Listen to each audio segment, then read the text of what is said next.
It's a somber anniversary. 1 year ago today, a Lion Air plane went down in Indonesia, killing all 189 people on board. A second crash months later in Ethiopia would lead to the grounding of the entire worldwide fleet of Boeing 737 MAX 8 jets. And Richard Southern joins us now from the 680 News Business Center. Richard, those events had massive impacts on the airline industry, including ticket prices. Yeah, it's costing us all more, Janella. The grounding of the 737 MAX has pushed airline prices up, and they're continuing to rise into the busy holiday travel season. When are they going to go down, and what's going on here? I talked to a leading airline consultant. Take a look. Airfares have gone up globally. It depends upon the pocket.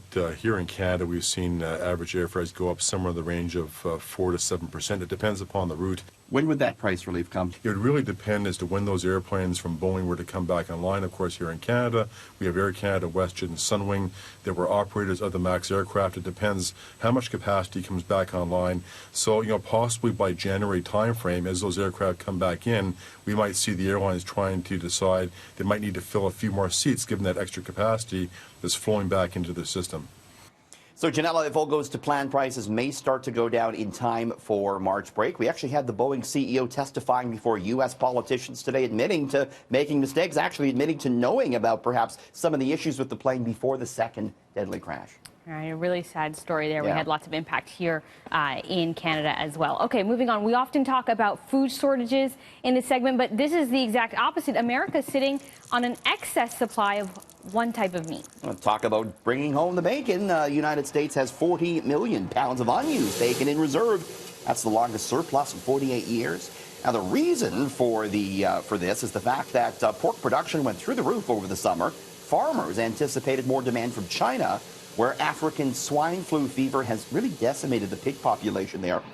So while supplies are high right now for bacon, experts say maybe watch out for some higher prices down the road as demand continues to increase from China. Interesting food story there for you, Janella. Very interesting. Okay, Richard, are you watching anything good on Netflix these days? What have I No, I'm not actually. I'm looking for a new show, so please recommend one for me. I watched a movie on there with Meryl Streep. It's called The Laundromat. What, do you think I'd like that? It's about like the Panama Papers and kind of how they did all the tax evasion, but it's like a drama. Anyways, it was all right. I would like that. I'm going to have to give that one a chance. You can check it out. But Netflix is experimenting with a new feature that could revolutionize binge watching. This is really interesting, and it's not without controversy. So Netflix is testing a new feature, Janella, that will allow some users to change the playback speed of the shows and movies they're watching. So, like, you could watch it and fast forward? You could, for instance, speed something up, make it go twice the normal speed. And this would be great if you're trying to get through a lot of shows or movies quickly. Could allow you to watch more. Or you could slow something down. This is useful if you're new to the English language. So, what do you think? Should we do that every?